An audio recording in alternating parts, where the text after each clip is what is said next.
আমরা একজন প্রবাসী ভাইকে পেয়েছি, সে শপিং করতে এসেছে। আপনার বাজেট কত? সেটাই, বাজেট অনুযায়ী তো শপিং না, প্রয়োজন অনুযায়ী শপিং করি।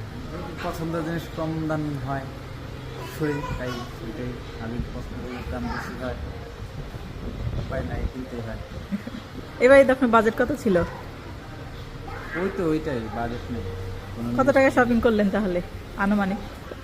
ঈদ তো চলে আসলো, এবার ঈদে কি তাহলে শপিং হবে না? শপিং শেষ, শপিং রোজার আগে শেষ। রোজার মধ্যে শপিং বোকামি লাগে আমার কাছে। তাহলে আজকে কেন আসছেন?